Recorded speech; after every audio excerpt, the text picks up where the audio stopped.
Transmitter device activated. Coordinates set for Earth 2. Hello, ha-ho.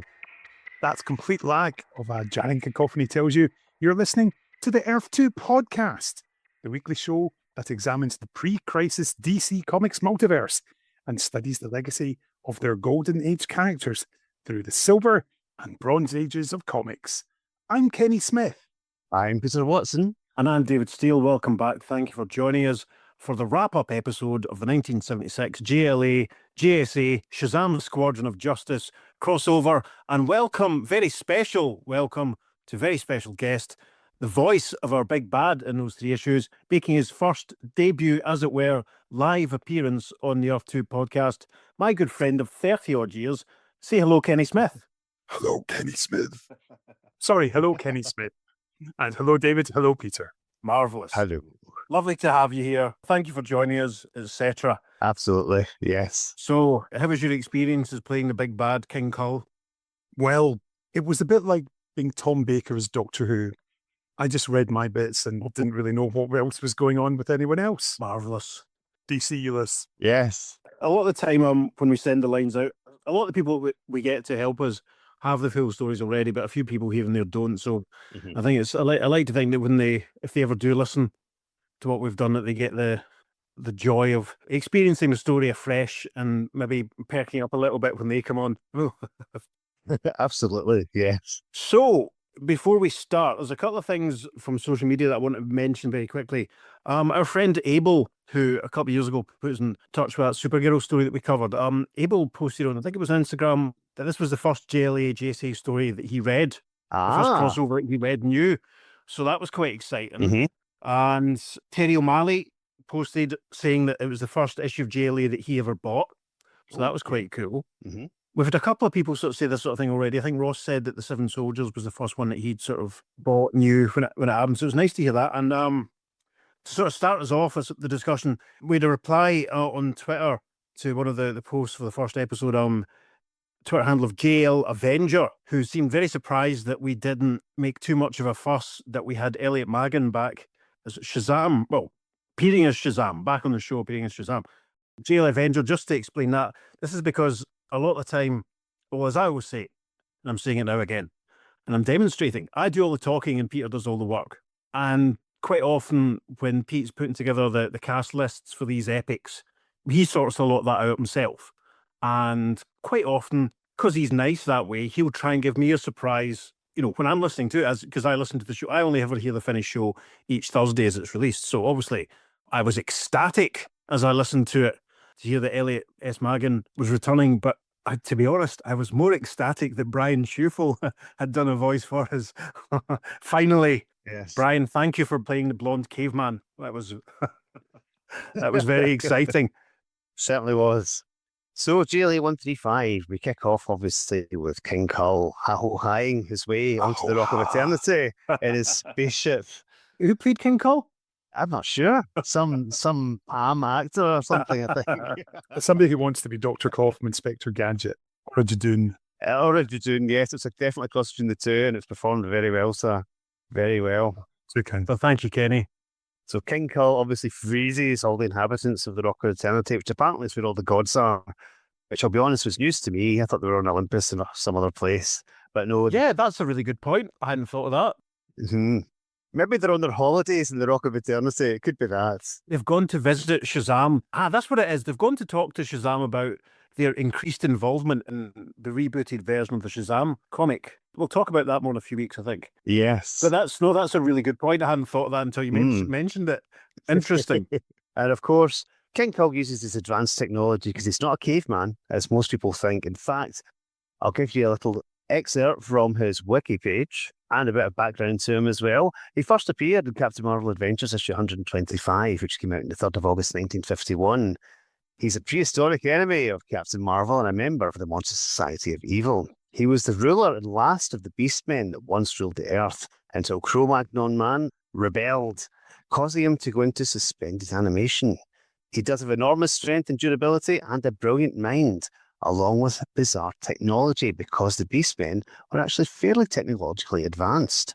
So perhaps it's his own science that created these wonderful toys and devices that he had. Yeah, because that's interesting. When you look at sort of page 3 of the first part, I think one detail which we missed, he does seem to still be reconstructing it, or is that a robot arm telescoping out of his spaceship and lowering stuff into position? This is the thing. I've read this story a number of times in the last 30 years, and obviously we read it and recorded it, and then I've listened to it being performed. And there's so many aspects of this story that I just did not get, either until I heard someone else saying the lines, or until we read it, or until Peter had finished the edit and asked me to listen to it to check for something. And I went, oh, wait a minute, Yes. I wasn't clear on that, because despite owning this comic since 1992, I now understand what's going on. But I'll talk about that when we get there.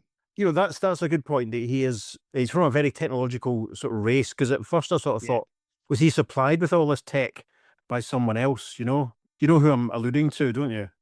Who do you mean? The Monitor? Yes.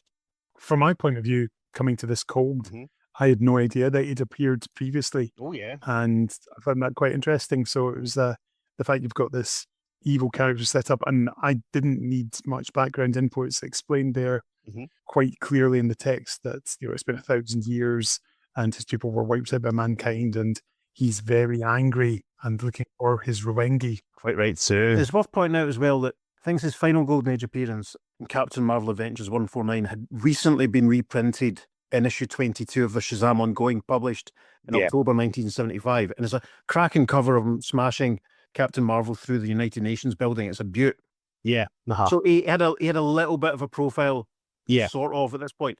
But he only really appeared in stories published between 1951 and 1953, by the looks of things. Yeah, but he was prolific, though. He was there for about a dozen issues. As you said, 5th of August 1953, that's when that Captain Marvel Adventures came out. So it's been, 23 years since he was last seen in an original story and not a reprint. Yeah. So it's interesting that they brought him back for this. Yeah. Absolutely. This is probably the right time to mention at this point, Marvel were publishing a title also called, I think, was it just Kull the Conqueror? That version of that King Kull, created by Robert E. Howard, the creator of Conan. Marvel published that between 1971 and 1978 without publishing any issues in 1975. So maybe they spotted him being in Shazam and decided, oh, hang on a minute, let's bring him back. We might be able to sell something off the back of this. Maybe. That was quite interesting. Listeners, if you pay attention to the socials, you may well have seen a photograph of one of those issues featuring a couple of members of our cast. Wait and see. You might have seen it, but now you might have seen it later. Who can say? So Mercury manages to get away.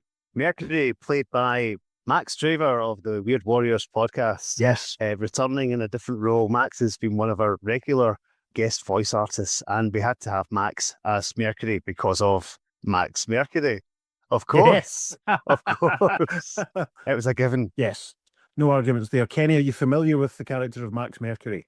I am aware of his existence. I believe I have heard him mentioned on some very old episodes of the podcast from around 2021, 22. Possibly. And he also he's one of the characters featured, and we'll probably end up seeing this 1,000 times. I know I've said it elsewhere already. He's featured in the mural in the Superman movie last year. He's one of the characters featured in the Hall of Justice. So are we going to get a 10-episode Whirlwind, Max Mercury, Quicksilver series? Quicksilver. I hope so. But yeah, great to have Max rocking up and taking part and doing a grand job. Yes. Historically, he's been the elongated man for us, so Ralph's not in this story, so it was nice to get Max to do something else. And of course, very soon after that, as we said already at the top, the first blonde archer to appear in this issue, played by long-time listener and friend of the show, Brian Schufo. So I was delighted. I genuinely was more excited to hear Brian at the start than Elliot S. Magan. So what does that say about me? I don't know. Speaking of Elliot S. Magan, of course, he returned, and this time to play Shazam, as we said. I've approached him because I thought he wrote a vast chunk of the Shazam series in the 70s, so I thought he'd be ideal to play me. He didn't have any connection with this particular story, but I thought if he's game, I thought he'd be absolutely perfect. And not only was it perfect, he's also in all 3 issues of this story. So that's great. Fantastic. And thank you again, Elliot, if you're listening, because that was just a wonderful performance. You gave it the gravitas and everything. Oh, wonderful. Perfect. Are Elliot and Kenny the only people to appear in all 3 issues? Yes, I believe so. Well, there you go then, Mr. Smith. I'm in good company. Yeah, absolutely. I don't even voice a character in the first issue. Yeah, which is mental. It's quite surprising the way it's structured. I mean, obviously everyone comes back for the wrap up sort of scene, we'll get there. Not everyone has any lines at the end, which is unfortunate because, I think Green Arrow and Spy Smasher basically fulfill their obligations in the first part, but not as quickly as Kelly fulfills her obligation as Black Canary because she's in 3 panels. Didn't the 3 panels support menswear at the Aberdeen Lemon Tree in 1992? Welcome to the podcast, Kenny. They may well have. It certainly sounds like they should have. So a couple of things from Kelly and Canary's dialogue and Ollie's dialogue on this first page. Canary references the Blue Knight, and then Ollie in reply mentions Bumper Morgan. Now, I think this is when Wikipedia comes in useful. The Blue Knight was a sort of TV movie stroke miniseries shown over 4 evenings in 1973 on NBC in America, starring an actor called William Holden. All right. And then a little while later, there was a TV series shown on CBS, also called The Blue Knight, and starring George Kennedy from off of Guns of the Magnificent Seven. And the Naked Gun movies. Yes, and all 4 airport movies. And he won an Oscar for Cool Hand Luke, let's not forget. Oh, cool. So, according to Wiki, The Blue Knight, the original movie thing was very successful, but the TV series, apparently there was a pilot episode in May 1975. 17 episodes were broadcast between December 75 and October 76, but there were 6 episodes made that weren't shown. Oh. Obviously, it wasn't massively popular, but it made enough of an impact that Nelson thought he should get Kelly to mention it 50 years later. So, as Kenny might say on his other podcast, that's quite a good fact, I think. So as well as Kelly coming back as Black Canary, we also had Chuck Lorreden's come back as Oliver Queen, the Green Arrow, because Chuck is Oliver Queen, the Green Arrow. There's no doubt about it. Every time I read Green Arrow now, I hear it in Chuck's voice. Chuck, Yes. you're amazing. Yes. The original social justice warrior, you're phenomenal. Yes. It was great to have Kelly and Chuck back voicing these characters again. Mm-hmm. Chuck actually messaged me the other day talking about one particular Black Canary-centric crossover that's a few years away in the future. And he was sort of saying that he'd really quite like to sort of script a sort of deleted scene, as it were, where Canary explains to Green Arrow what goes on, and maybe him and Kelly could record it. I was like, I'm sure she'd be up for it. I cannot wait for Kelly to read issue 220 of Justice League of America. When Chuck writes his own DC comic. Yes, Yes. exactly. Wonderful. Can I ask a question, guys? In every episode mentioning what you're going to do when you write your own DC comic, have you been keeping a list of the elements that this is going to contain? Because from what I can gather, it'll have more story strands than Crisis will ultimately have. What do you think, Kenny? Do you think we've kept a note of this? I know you're a meticulous note keeper at times, Mr. Steele, but No, we haven't. It's quite funny. No. We kind of hope someone else is. And someone else will turn around and say, you said you were going to do that in your own DC comic and you didn't. And we'll be like, yeah, whatever. Listeners, has anyone been taking a note of all the things we're going to have in our DC comic? If so, we will write you into it. Let us know. yeah, write to their2podcast@gmail.com. Yes. And Peter will pay attention. Peter will forward it on to Kenny, and then he'll print it out and scan it in and send it back to Peter. Before we move on, we should also mention the fact that both Chuck and Kelly have got some fantastic podcasts. Yes. Chuck, of course, hosts the Boxing Glove Arrow podcast, where he talks about his pop culture passions. Yes, and Kelly has recently launched her new Metro Stop podcast, which we have plugged a couple of times on our socials, where she is basically going through the Paris metro system one station at a time and explaining the history of the names of each station. So check it out. Bite-size, fact-filled chunks, very, very enjoyable. And we know that Kelly and Chuck are both very busy people, so we do appreciate them taking the time to reprise their characters for us. So Yes. the story continues as Mercury assembles a team. We see here Green Arrow, Superman, The Flash, Green Lantern, Hal Jordan, Hawkman and Hawkgirl, but they don't all get lines at first. But we'll introduce everyone as they arrive. So over the page, and it's the arrival of the Earth 2 Batman and the Earth 2 Robin. Now, Pete and I were talking about this the other day. This is technically the second appearance of the Earth 2 Batman in one of the crossovers, because he rocks up in one of the team assembled moments in issue 82, I think it is. The one that runs from 82 to 83 that we did with Gavin a couple of years ago. Yep, the 1970 crossover, Yeah. But this is the first and indeed only time that the Earth 2 Batman gets properly involved in a story. Not that he gets too much to say, obviously, because his jaw turns to steel later on, but returning as, I think, is this the first time he'd played the Earth 2 Batman? Yes, we've hardly had any Earth 2 Batman on this podcast. We should actually say that The he we're referencing, of course, is our good pal Steve Higgins. Of course it is. Yes, thank you, Steve. More of him next week. Steve back as the Caped Crusader. And of course, we had none other than GSA Jim Beards back as the Earth 2 Robin. Yes, always nice to hear Jim. I'm really chuffed that Jim's involved. And it's quite cool, actually, that Jim and Steve are playing these characters that are so closely associated, because I met them both, or first encountered them back in the early days of this century on the old DC Comics message boards. Back in the day. That's how Steve and I met. We kept in touch. Jim and I didn't really talk too much, if often, but I remember him. He was a regular contributor. I remember how pleased we all were for him when he got his story published in the Secret Files. We should maybe get him on to talk about that at some point. Could do. And of course, Jim is a prolific author about comics. So yes, check out some of his work. It's under Becky Books. I recently got his one on team ups, and it was fantastic. Great fun stuff. Cool. Need to get a look at that. So, a couple more heroes then rock up. The Golden Age Flash, voiced by our pal Ross Aitken. I think it's about third time, I think, Ross has done Jay. Marvellous. As we record this today on the 25th of February, I spent a 3-hour call with Ross and Kirby on Sunday there, as we discussed issues 48 and 49 of Starman. I'm not sure if that will have been released yet. I'm sure I hope Ross might have edited the conversation down so that the episode isn't 3 hours long. But it was a great way to spend an afternoon. So that was fun. I obviously voiced Wonder Woman as usual. The Golden Age Green Lantern appears. No lines at this point, but when he does rock up, he's voiced by the irredeemable Shag, who we all know very well. Yes, indeed. GSA Presents and all that. And of course, he is familiar to anybody who listens to the Doctor Who podcast that Dave and I co-host, The Power of Three. And he quite often pops up when we're discussing the Fourth Doctor and Leela books by the Bouch, Chris Boucher. Awesome. Is Mr. Matthews, is he due a return visit anytime soon?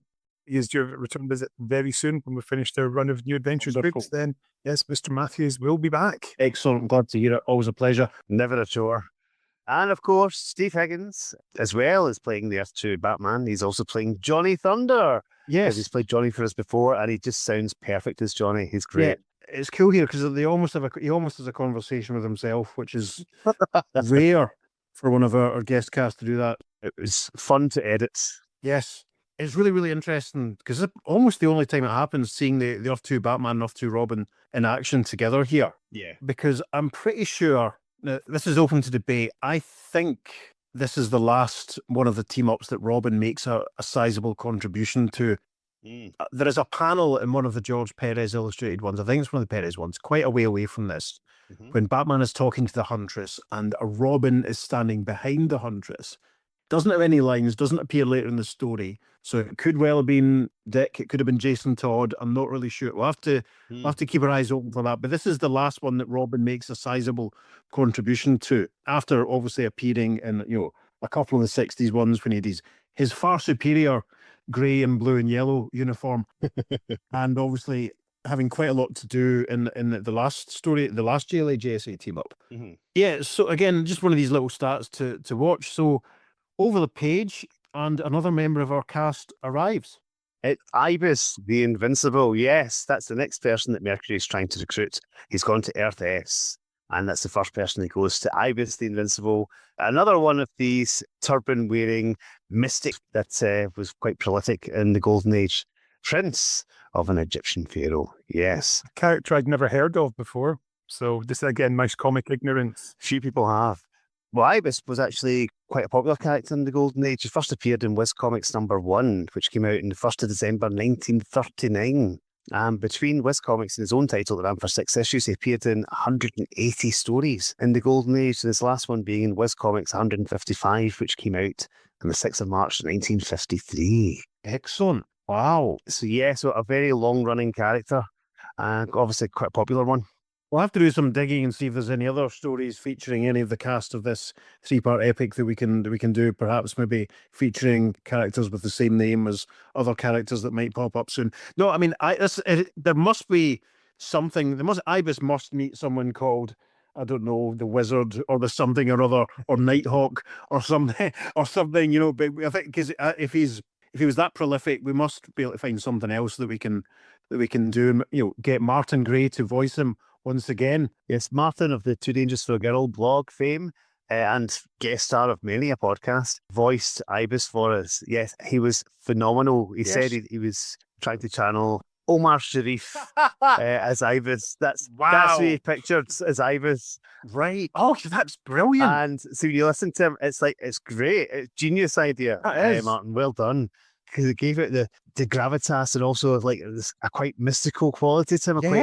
It's great performance choice. So well done, Martin. That's phenomenal. Great to have Martin taking part again. And do check out his blog, because what I'm liking most about Martin at the moment is that he's agreeing with me basically about JSA, about the current ongoing JSA series. It's like looking in a mirror. I'll just quickly point out Ibis alongside Sargon, who was one of the other turban-wearing mystery men of back in the day. They were two guys that, or versions of them, or legacy versions of them, shall we say, got one-shots during a sort of Helmet Fate crossover circa 2005, I think, when that was. Yeah. I'm hoping that we'll do at least one of those at some point in the future in the show.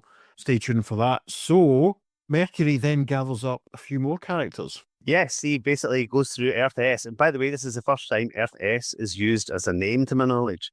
Yeah, and interesting that it's Earth followed by a letter rather than a number, which has sort of been customary. Kenny, had you heard of any of these other Earth S characters before? I was aware of those human projectiles, Bullet Man and Bullet Girl, names that I recognised. I don't know how, but I must have come across them somewhere previously. Yeah, they have been on the show previously. Couple of times. That's where I've heard of them then, yes. Was Bullet Man in the Mr. Who episode? Yes, I think he was. Yes, he was. So yeah, you must have heard that one, Kenny, because of course you were in it as well. He was in the Fiddler episode, Fiddlers 3. That's right. Because remember, his Fiddler was more of a shooter than he was a fiddler. So, Bullet Man and Bullet Girl were introduced. Bullet Man, played, of course, by the wonderful Rich Fulham from the Weird Warriors podcast. Rich is in the army, so it seemed quite appropriate for him to be Bullet Man. Yeah, Rich giving a very subtly distinct performance compared to what he'd done as the Sandman for us previously. Yes. Rich, you're obviously getting a lot of practice on Weird Warriors. I don't want to say your acting's improving, because that suggested it wasn't good to start with. But mate, you're really, really impressed with your turn this time. And making her Earth 2 podcast debut as Bullet Girl was Megan Nicole of the Vigilante Vibes podcast. It's a very good podcast. It's on YouTube as well. She mostly covers Marvel characters and Marvel topics, but she's also does things like, she did a really interesting review of the Superman movie. More of a reaction video as opposed to review, but yeah, that was very good. But yeah, it's definitely worth checking out. Vigilante Vibes. As I said, making a debut and nailing the character. Superb. Yeah, Megan was terrific. And I'll have to point out, obviously, because it's me, that a couple of weeks ago, Megan did an episode on Thunderbird, my favourite X-Man. So I was very pleased with that. I went, oh my God, how many times has he been killed and resurrected? It's shocking. Listening to it all sort of walked through and sort of explained and listed in close order it was dizzying. It's like, oh my goodness, give the guy a break. Just let him rot in the ground, But anyway, yeah, but great to have Megan on board. Hopefully she'll do something else for us in the future. Yes, and we did another pair this time of podcasters making their debut with ourselves. And that was, of course, Dr. Bob and Dr. Husband from the Checkered Past podcast as Mr. Scarlet and Pinky the Whiz Kids. Yes. And can we just give a huge round of applause to the magnificent performances that these guys gave? Yes. Because it was just so bang on. It was proper. It was almost like Adam West heightened reality. Yeah. It was just phenomenal. Yeah.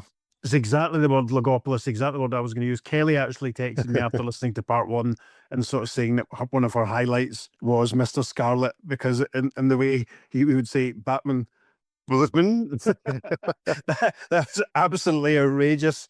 Yeah, it really suited the tone of the story.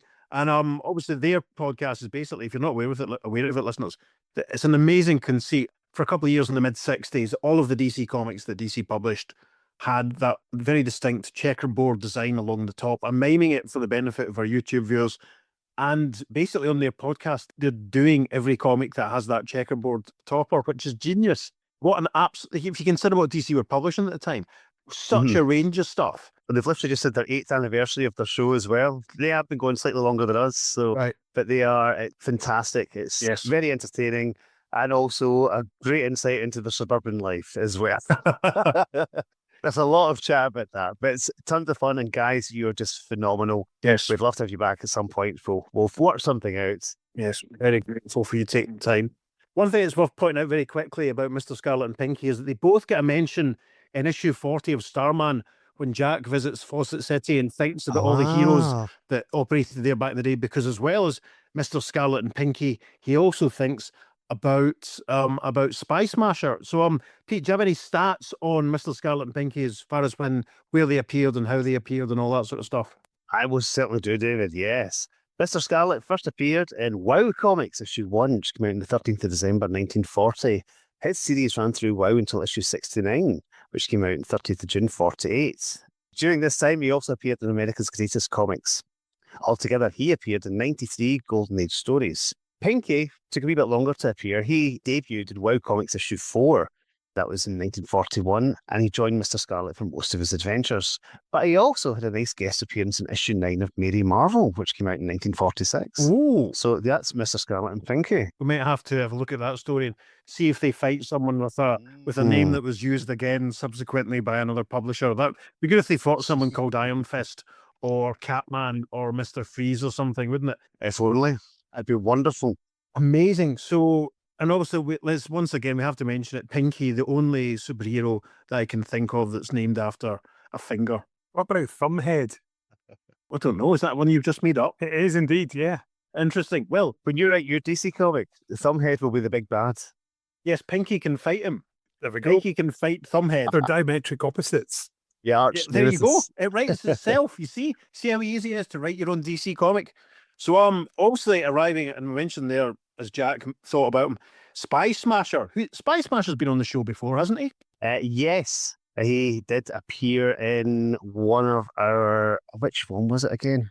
It was it one of the GSA ones? Remember, this is the thing. I know. We read these comics, we record them, you edit them, we listen to them, and then we forget them because we've got several hundred others to do. For what it's worth, I recognised his name, so that's chances are that's where it's come from. And this was the first chance I've had to actually look at him and see him. So yeah, I think Spy Smasher is a great name. Somebody who should work with James Bond if he was a superhero. Mm-hmm. Now, there's an interesting coincidence here because Spy Smasher had a movie serial back in the day, Yes. as did Vigilante. Mm-hmm. And of course, who plays Vigilante on our podcast? It's Ranger Guard. Dalton. Hooray! Yay! And who did we get to play Spy Smasher? It was Ranger Guard from the Prairie Justice podcast. Yay, making his return. So once again, nailing the character, giving him an authentic Virginian accent, he said, which is fascinating. A bit of info on Spy Smasher. Like Ibis, he also debuted in Wiz Comics #1 in 1939. But as well as Wiz Comics, he also appeared in America's Greatest Comics, All Hero Comics, and his own series that ran for 11 issues. Now, after the war, spy smashing didn't really seem necessary, and in Wiz Comics issue 76, he was rebranded as Crime Smasher. Wow! Now, he had 144 appearances in the Golden Age, with his final one being in Crime Smasher issue 1, which came out on the 5th of May, 1948.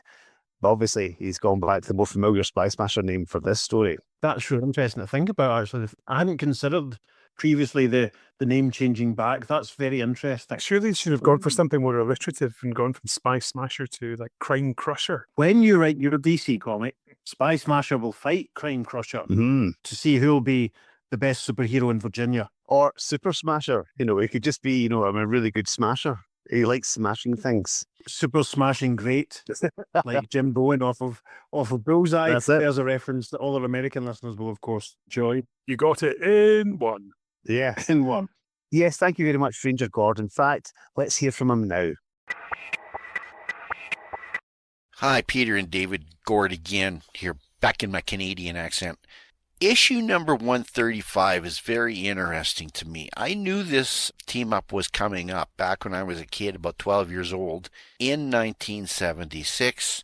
Knew that it was going to be Crisis on Earth S, Earth Shazam, so I expected the Marvel family, didn't really think too much of it.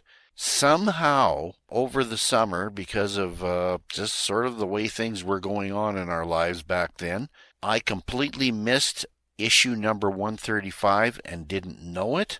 And then the next time I got to a newsstand, the next issue I actually picked up was issue number 136, which of course started in the middle of the stories with the Golden Age Batman and Robin, Hawkman, and this strange Bullet Man and Mr. Scarlet thing.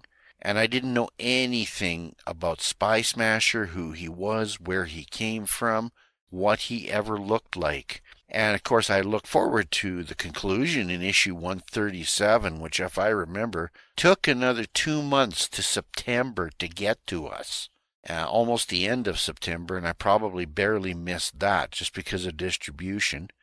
And of course, issue 137 is also always noted as a big disappointment because the eventual Superman Captain Marvel fight you were going to get from the cover didn't transpire. But here was my disappointment. I still never saw Spy Smasher. And for years, I never saw anything more of him than this picture of the sub of his ship as he comes to the Rock of Eternity and then leaves. Because they never showed him in any crowd scenes anywhere ever. So it took quite a few years for me to ever actually get that issue. In fact, I don't think I read it until I got into this trade. I think eventually I was able to pick up the issue, but I know that I never read the very first part of this story, or even knew or could even tell, because I had no internet in those days, what Spy Smasher ever looked like. So that's a sort of a strange relationship I have to Spy Smasher, and of course I've caught up with him, and frankly, he's one of the picks of the litter for me from the whole Fawcett stable, just because he's got that great 1930s aviator, spy, and crime smasher vibe about him as well. So thanks very much for this opportunity to work with you again, Peter and David, and I'm signing off here from Earth, Alberta. That's fascinating. Thank you once again. Yes, that's a couple of times now that the Ranger Gordo's given us some information. So keep it coming. So over the page, and a couple of characters we've seen already finally start speaking. Brandon Peters returns as Superman. Yay. Brandon's a very busy man, so it's great to have him on board. We've actually had him on the Power of Three a couple of times now as well. He's just been on with Keith Barnfather plugging the new Doctor on Display release, which is available from Time Travel TV. Kenny's holding up a copy for the benefit of our YouTube viewers. I think Brandon actually has the most lines in the story over the 3 issues. Yes. It was a lot of fun getting him. That's quite a few times now he's been Superman for us, I think. So, yep, that's you. You're stuck, I'm afraid. I'll quickly mention, of course, Brandon is currently doing a retrospective of the old 66 Adam West Batman TV show on his program on the Brandon Peters Show. So make sure you're checking that out if you're interested. Yes. Very, very enjoyable. Drops weekly Mondays, same bat time, same bat channel. Absolutely. And remember to check out his YouTube channel as well and tell him we sent you and all that sort of stuff. Indeed. Who played Wonder Woman then? Wonder Woman would be you returning. Oh, that's... You're getting typecast here, Dave. We should have got an actual lady to play Wonder Woman, I think, this time, but not to worry. Well, you did say, I can do a Gal Gadot impersonation, and someone said, okay, so you're Wonder Woman, and that's stuck, sir. So there you are. That's stuck for years now. So that was me. I'm looking forward to when we do the whole Wonder Woman Earth 2 sequence that's coming up during World War II that's coming up very, very soon. Yes. I think there's a couple of issues when Wonder Woman of Earth 1 meets Wonder Woman of Earth 2. So I'll have to try and do my best Linda Carter versus my best Gal Gadot. Let's see how that turns out. Well, I'm glad to see you've made the effort to cosplay as her. You did want me to do my King Kull cosplay, so we're going to for the benefit of YouTube viewers. You mentioned that in the second part. So what do you think of my wig, YouTube viewers? My Gal Gadot style front piece? It suits me, doesn't it? So quite a few guest cast members rounding out this page. Yes. Joining us for the first time, recruited from Forbidden Planet in Glasgow, we had Amy Thornton playing Queen Clea and Eric Kirby playing her lackey. Yes. Which was fantastic. They were both amazing, absolutely amazing performances. Yes, Amy said she's too embarrassed to actually listen to it back. Yes. But she was so good, we're going to have to flutter her eyelids and try and get her to do someone else for us at some point because she was amazing. If Big Finish are listening and Jodie Whittaker's not feeling very well, get Amy on the phone. Logopolis, I was going to say exactly the same thing because she does sound exactly like her. It's freaky, but yes, phenomenal. As I said, playing Queen Clea. Now, there's some interesting facts about Queen Clea, right? Now, she appeared in 2 issues in the Golden Age, Wonder Woman issue 8, which came out 14th of February 1944, which actually has recently been reprinted in the DC Finest volume, Enter the Cheetah. Interesting. And she also featured as part of the supervillain team Villainy Inc. in Wonder Woman issue 28. And weirdly, in that issue, the Venus Girdles appear, the things that they use to control Yes. Superman and Blockbuster in this issue, they actually appear in that Villainy Inc. issue. That's very interesting. There we are. But the JLA crossovers is her last pre-crisis appearance. But that's not all. Post-crisis, she appears in 2 story arcs. One where she attempts to take over Scartaris, of all places, the Warlord's realm. Oh, heck. Right. And in the other one, Cersei enhances her powers and she's sent to kill Wonder Woman, but that has fairly predictable results. I see. But listeners were bang up to date because recently a version of Queen Clea has appeared in the Absolute universe, making her debut in Absolute Wonder Woman number 9, which came out on the 25th of June, 2025. So yeah, she is a character that people seem to like to go back to. That's very interesting. Cool. I had no idea about any of that. So that's really cool. Mhm. I kind of got the sense that Wonder Woman knew who she was, but I didn't realise that she was a proper established Golden Age character. Yeah. That's really cool. Ah. So I voiced the Penguin, obviously, and I've said a couple of times I thought my Penguin voice was a good impression of Sylvester McCoy. So I think going forward, any 7th Doctor readings I have to do for Kenny, and I know I have a couple to do. I'll have plenty of time over the next couple of days to do them. Ah. I'll have to attempt to do my Penguin voice to get a good version of Sylvester. So also appearing in this chapter with the characters of Blockbuster and Eyeback. Yes, Blockbuster had previously appeared in the podcast in JLA issue 46 and 47. That's a 1966 crossover. And before this, the last time he appeared was in Batman 194. The Blockbuster goes bat mad, and that was in 1967. That's quite a while, isn't it? Yeah, we've got a lot more Blockbuster coming up soon in the podcast. What's sort of interesting with the timing of this Blockbuster sort of appearance, I've just recently done a full read through of Marvel's astonishingly good Omega the Unknown by Steve Gerber and Mary Skeens, published in the 70s, art by Jim Mooney. The first actual time I've read the whole thing through in one go, followed by all the Defenders material, and frankly, I'm still recovering. But worth pointing out, in issues 7 and 9 of Omega the Unknown, published in December 76 and April 77 respectively, Omega fights a bad guy called Blockbuster, who had originally appeared as the character Man Brute in issue 121 of Captain America Oh, yeah. in 1970. Yeah. Ah, He doesn't have a happy ending in Omega, unfortunately. And of course, there is another Blockbuster who's a mutant who's kind of involved in the Mutant Massacre crossover. First time I can remember being aware of him. I think he's one of the guys that gives Thor a lot of hassle. And it's also worth very quickly pointing out that Marvel UK, The Adventures of Omega the Unknown, appeared in the monthly reprint series Blockbuster, which also featured Iron Fist and the Inhumans. That was published during 1981, that ran to 9 issues. And again, I'm pretty sure they would have reprinted the Blockbuster stories that I just mentioned. So there's some cross-publisher Blockbuster chat there. And of course, this is where Kenny will give us a joke about something to do with Bob Holness. Can I have a pee, please, Dave? hey. There we go. Ba-dum-bum. Another one for the American listeners there. And of course, Blockbuster was played by a friend of the podcast, Alec Bredner. Yes, Alec making his podcast debut with us. Superb. Yes, absolutely wonderful. Thank you, Alec. Delighted to have you on board. When your name popped up at the start, I was very, very pleased. Hey. And rounding out the villains for this chapter, we have Eyeback. Now, Eyeback's another Marvel family villain. He first appeared in Captain Marvel Adventures number 8, 6th of February 1942. That came in. They had 4 more Golden Age appearances, the last one being in The Jungle Trap, which is in Captain Marvel Adventures number 23, which is March 1943. He had appeared more recently than that because he had 2 appearances in the 70s Shazam series before this issue. The first in Shazam number 4 and the second in Shazam 14. Shazam 14 came out on 18th of June 74, so he would have been more familiar to readers. Yeah, and he rocks up again, I think, quite soon. I think it's issue 29. He's quite a profile at this period. My appearance on 19th of June 1974 is the day before I was born. Gosh, Gas. I'm a child of Eyeback. That explains a lot. Blimey. When you write your DC comic. Yes, Eyeback was played wonderfully for us by Tony Esmond of the Awesome Comics podcast. Tony returning to us, and he did a fantastic job. He said basically he played him as Vinnie Jones, and it worked brilliantly. Yes. Hilarious. Kenny can now, because he knows about football, he can now give us some stats on Vinnie Jones. Yes, Vinnie Jones played for Wimbledon, part of the Crazy Gang, won the FA Cup in 1987 when they upset the odds to beat Liverpool. He then went on to play for Leeds United and Chelsea, and despite having a very strong Cockney accent, he ended up playing international football for Wales. Latterly, he was assistant manager at Queen's Park Rangers when his acting career began, and I very nearly met him when I was down watching Stockport County against QPR at Loftus Road, and my friend Martin McIntosh was playing for Stockport, but sadly, I didn't get the chance to actually go up and meet Vinny. So there you go. There's a few Vinnie Jones facts. And of course, he does have a superhero connection of his own right. Awesome.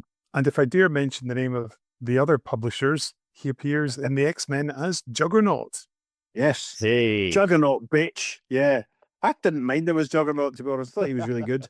But no, we talk about Marvel as often as we can because we do love Marvel very much. So this is quite an interesting chapter. Mm-hmm. It's the weird machine with the funnel, is how I think of it. Yeah. And there's a point when the Penguin talks about having met Green Arrow previously, and that's a reference to JLA number 61, which is an amazing story. Yes, it's the villain hero body swap. Yeah. Operation Jail, the Justice League story, and it inspired Mark Waid's Silver Age event in 2000.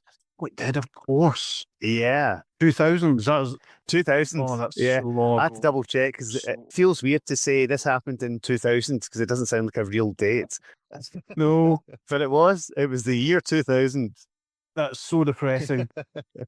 Yeah, so it's an interesting chapter. This, I think, carried very well by Amy and Brandon and Ranger Gord and Tony. It's a fascinating one. Again, this technology that King Kull sort of has being on display, and Yeah. all the stuff with Superman being bound and all this sort of stuff. Mm-hmm. We'll get to the letters very soon on this issue, and there's some interesting sort of commentary and some of the stuff going on. This chapter takes place on Earth 2, I think. Is that right? Yeah, it's Earth 2, then Earth S, then Earth 1. Yeah. Uh-huh. Yeah, so this is the Earth 2 Atlantis sinking back below the waves. Mm-hmm. Have we talked about doing an Atlantis episode? There's a lot of different versions of Atlantis on Earth 2, Yeah. and I have been thinking of collating them together into an Under the Sea special. Yes. Stay tuned for that one in the future, listeners, if we ever decide to do it. So we'll jump to the letters now for this issue, jumping ahead to issue 139. And the first letter goes like this. Dear editor, well, seeing my fondest memories of the JLA JSA team-ups are from years when they didn't journey to other Earths, I'm surprised at how much I enjoyed Crisis in Eternity from JLA 135, which finds E. Nelson Bridwell and Marty Pascoe toting the two supergroups to the parallel Earth, protected by Captain Marvel and the Fawcett Bunch. There were several things I really liked about the general setup. First, bringing back the Golden Age Batman for one last fling. Oh, just you wait. Though I suspect he might come out of retirement after the story's completed. Second, the guest appearance of Hawkgirl, a favourite JLA guest star. And third, the absence of the Marvel family from the story. Here's hoping that Superman and Captain Marvel don't meet in this serial. That's a really good point. For all the talk of the Shazam Squadron of Justice in the cover, not a single Marvel family member appears in this first chapter. True. Wow. That's so many things that just are only occurring to me for the first time, now. Our correspondent continues. King Kull seems like a logical choice for a villain, and your writers seem to have balanced that with the bevy of other villains from 3 Earths, which is again interesting. I was especially intrigued by Queen Clea of Atlantis. She sounds like the type of villainess Charles Moulton and Harry G. Peter would have created for the Golden Age Wonder Woman. It is. Yeah. Yeah, interesting. The story itself was a bit rushed, out of necessity, I suppose. The Superman Wonder Woman segment was the best, due to the deft handling of the Venus Girdle's powers. In order to counteract Clea's command, all I had to do was speak up. Reminds me of the old JLA days when the heroes beat the villains by outthinking them as much as by outslugging them. Maybe ENB is the man for JLA after all. I'm sure he could turn out some classics in that wonderful old style. I do, however, hope that the JLA JSA team-ups will be restricted to their respective Earths from now on. There has been a little too much Earth hopping lately. I cannot refute that, but that letter is from Bob Brody, 34 Chatham Lane, Oak Brook, Illinois. Editorial response says, we can pretty much guarantee they won't be Earth hopping next time around, Bob. Plans call for our dual Earth heroes to do some time hopping instead. 1,000 years into the future to meet the Legion of Superheroes. And as for ENVA handling some more JLA adventures, you can find them scripting every issue of our companion magazine, Super Friends. So says Bob Razakis. And don't worry, listeners, we do have plans to cover at least 2 issues of Super Friends at some point in the future. The next letter says, Dear Julie and Bob, to paraphrase Charles Dickens, it was the best of ideas. It was the worst of issues. And I can appreciate the fact that it's a difficult task to whittle down the story into the 3 issues it must fit. But I wish I knew how Kull was able to enlist the aid of Clea, Eyeback, Penguin, and Blockbuster. I also realise that there are tough choices to make in picking a team of guest heroes, especially with such a wide field. For the most part, I agree wholeheartedly, especially with Bulletman and Johnny Thunder, or accept them with the realisation that a substitution would have destroyed the symmetry of the teams. But since the 2 Flashes and Mercury, the 2 Green Lanterns and Ibis seem scheduled for a battle together, I can't help but wonder if Ibis would have been better teamed with Sargon the Sorcerer and Zatanna. Or perhaps a better choice than Ibis would have been Diamond Jack. But I suppose you considered the fact that Jack doesn't have a costume. But despite any bad vibes you might be getting from my comments, the excitement of seeing the Fawcett heroes has overridden all my complaints, and I love the story very much, says Tom Murphy of 334 Oliver Street, Newark, New Jersey. Oh, Newark, New Jersey. Yes. And in reply, Bob Rozakis says, you may have been a bit disappointed about not seeing certain heroes, but so was Nelson. He was unable to include a team-up of Our Man and Minuteman, who undoubtedly would have battled Kronos and the Clock King. When we write our DC comic. Yes, that would have been a dream come true.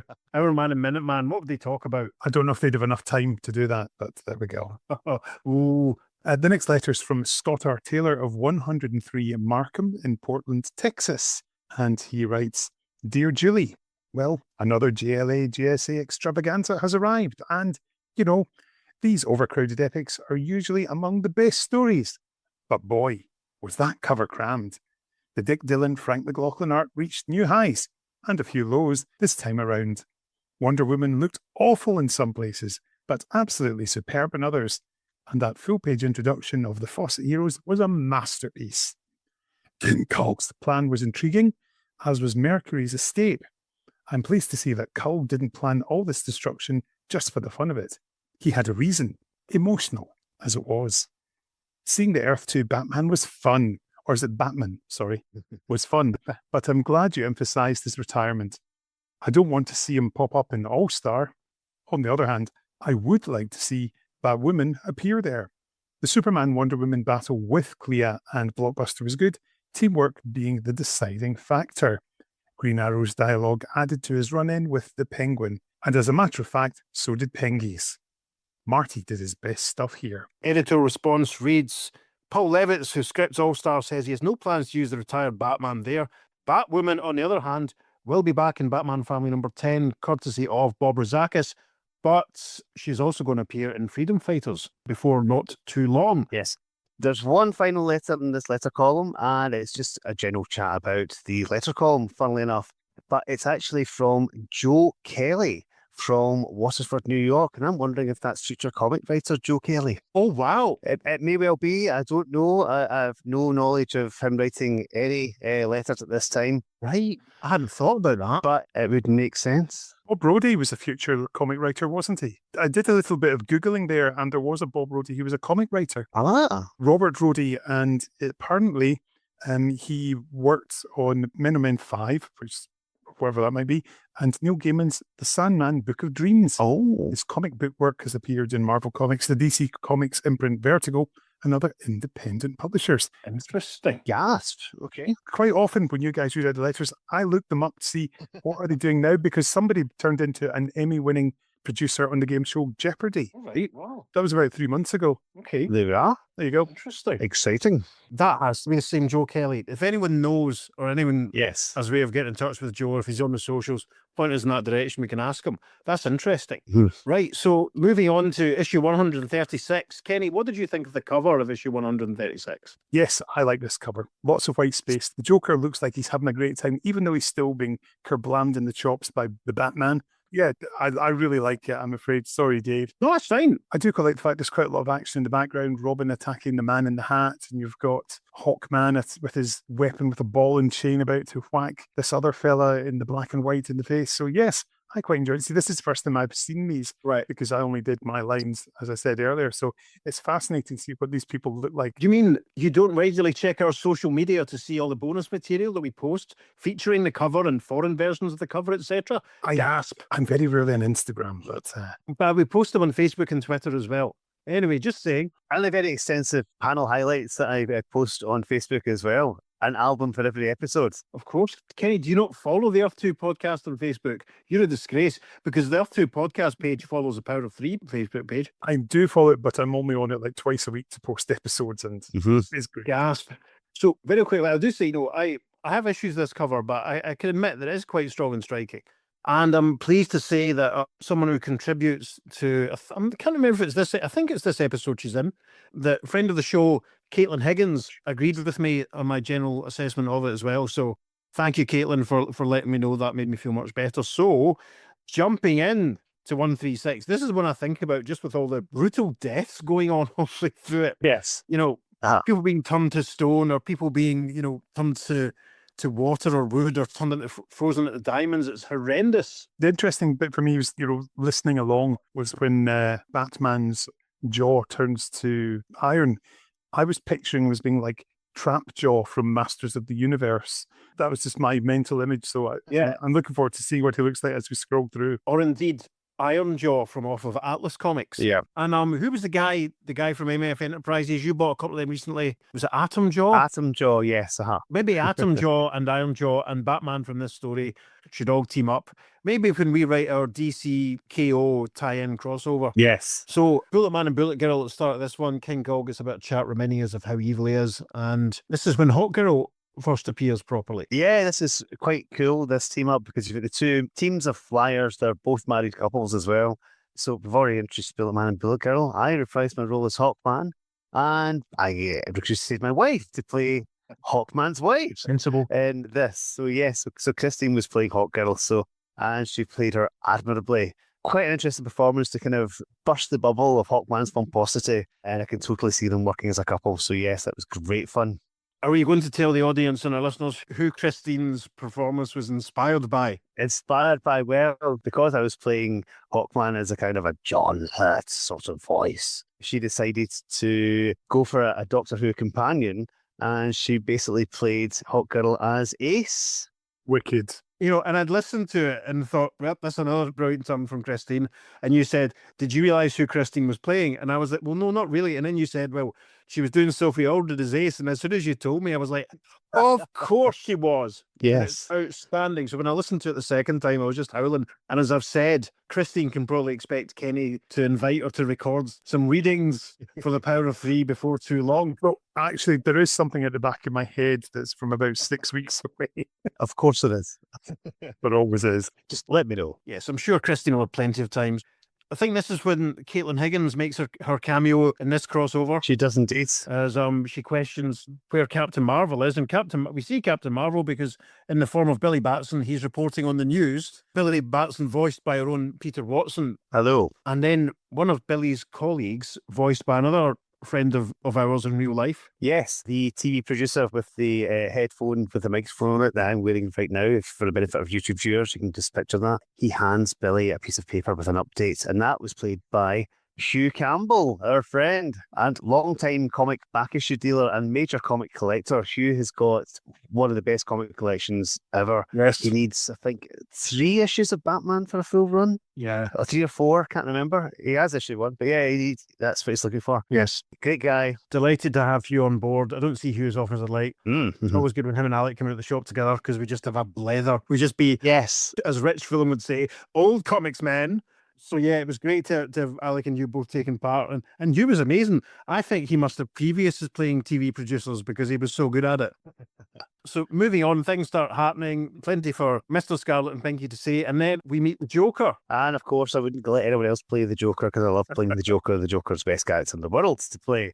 But this is the Earth 2 version of the Joker. I wasn't sure because he doesn't seem to clarify it himself, but Robin seems to recognise him as the Earth 2 Joker.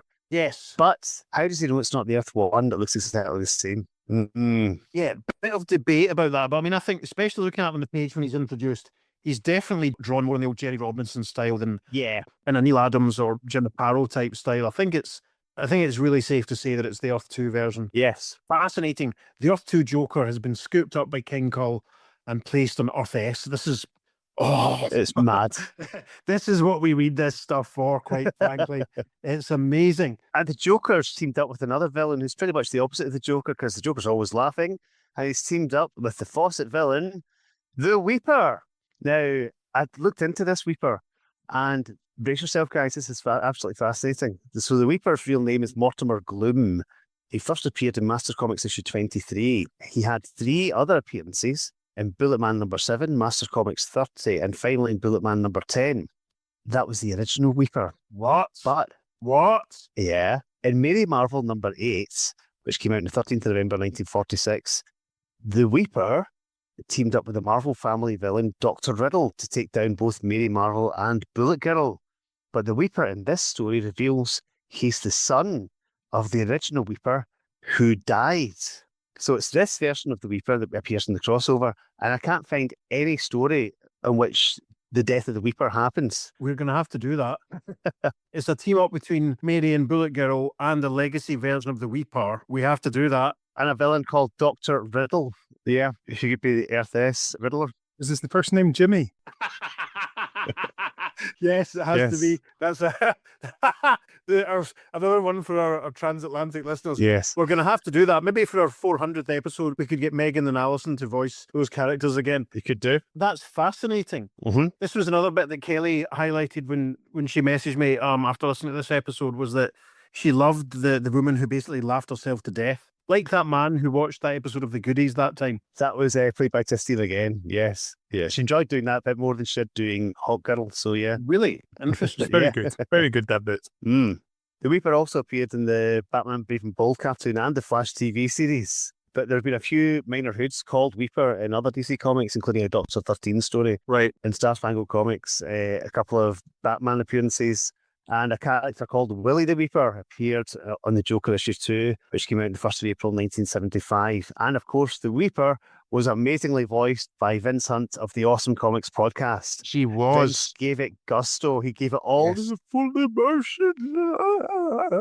Yes, because I recorded the placeholder for the Weeper when we were doing the first recording, and I was gutted that couldn't stay in, but Vince was great. Yeah. We're going to have to do an episode on Weepers, aren't we, Pete? Quite possibly. Yeah, we can do some digging and look into the merits of it, and if there's a good mix of characters that they fight against, it might be worth doing. That'd be quite interesting. Yeah. Listeners, let us know if you want us to do a Weeper episode. Yes, please do. So yes, the rest of this story progresses quite nicely. Basically just sort of the Weeper looking a little bit like the Shade in a few panels. Batman not contributing much because his jaw has sort of frozen. In some ways, it really wasn't worth Steve's time flying over to join us for the recording, given how little Batman had to do. And it's a good thing we got him to do Johnny Thunder as well. I was amused that Robin been able to put contact lenses in whilst wearing gloves. That's quite a skill. They can do lots of things wearing gloves, that dynamic duo. I heard that rumour. I started it. And of course, they find a clue and they go to the police lab. And it's quite cool because the police scientist that they have there is none other than Jim Barr, the secret identity of Bulletman. And this is one of my favourite performance lines in the entire thing, is when Mr. Scarlet says, "Weird, very weird, Bulletman Jim."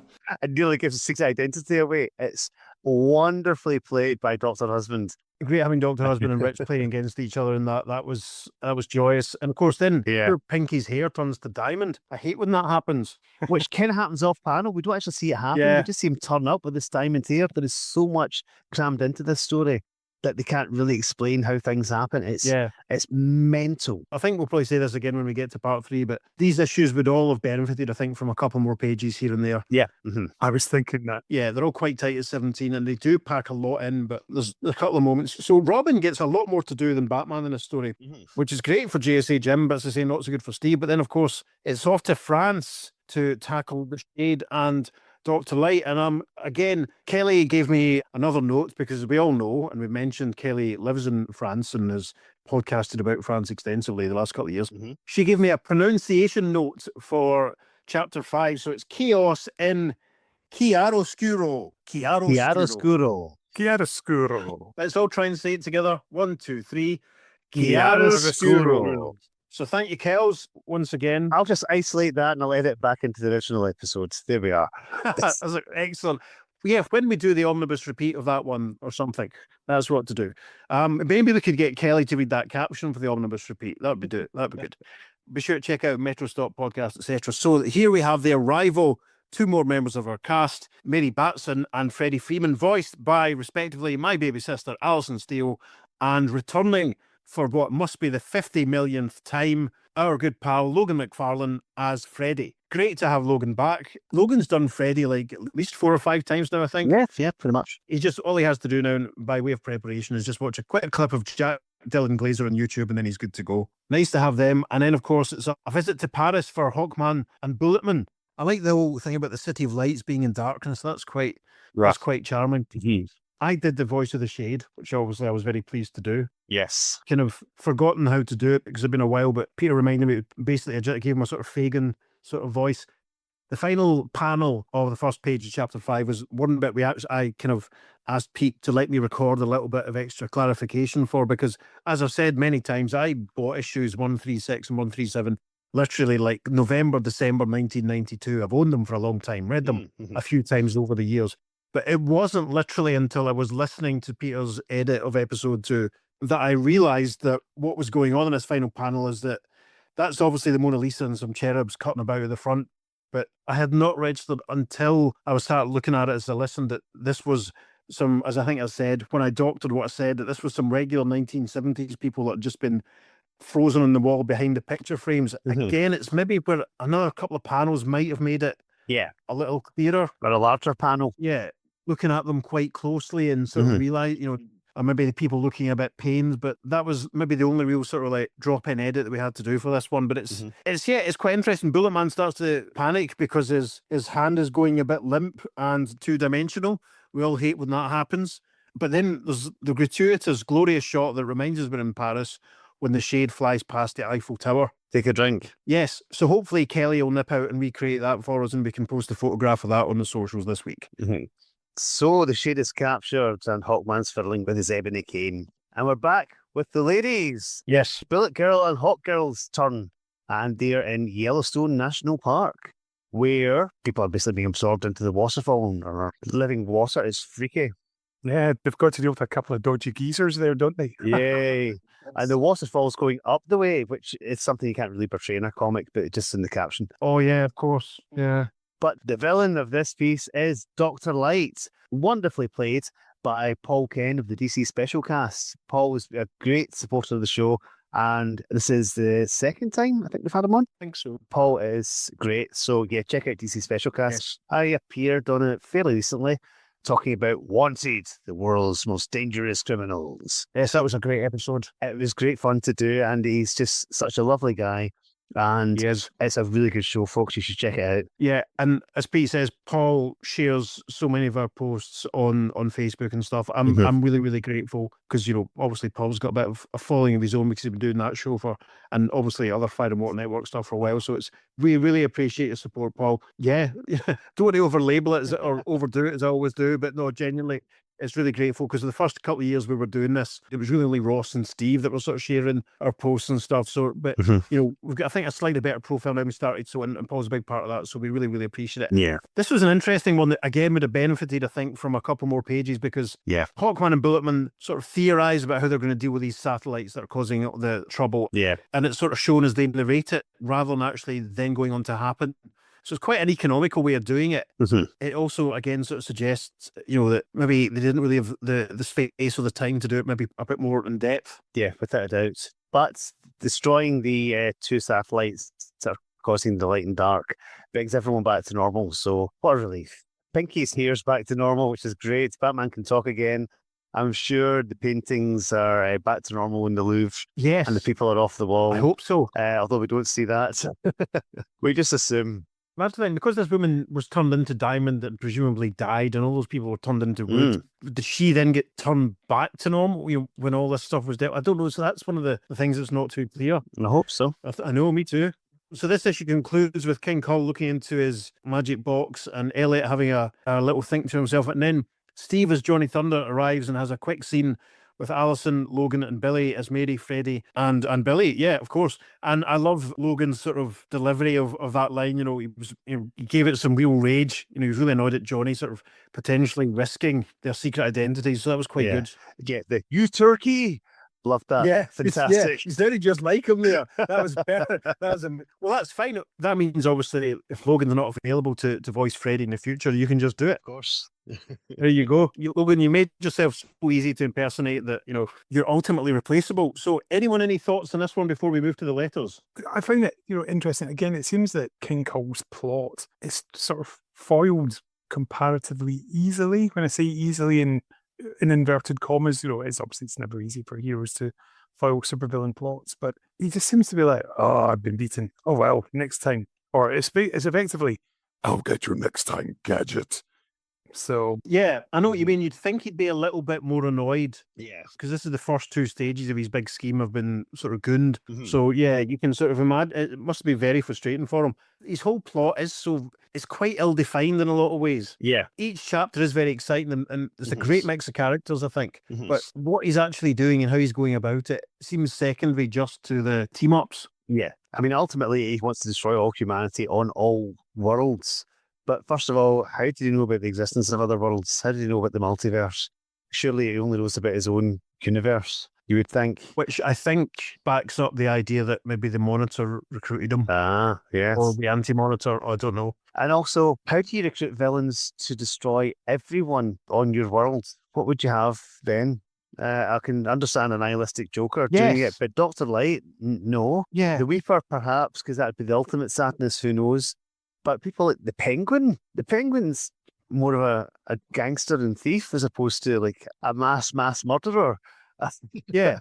It's a really strange plot. Yeah, and it's like that thing, I think the Fifth Doctor's scenes in the Dark Dimension where he's confronting the Cyberman and it's like, what are you going to do? Going to turn everyone into Cybermen, then what? I don't know. And it's kind of like that. If you're going to destroy all these Earths, are all these villains really on board? Are they really aware of they might not have anywhere to live after this? Yeah. Yeah. I mean, it's in some ways it's very similar to the Seven Soldiers story. Yes. And it's, random groups of heroes but with random groups of villains this time. In very short chapters that don't usually explain themselves properly. Yeah. Yes.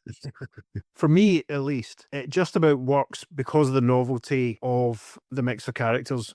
And I'm aware this is the sort of criticism that I've levied at a lot of Doctor Who spin-off media in the last few years.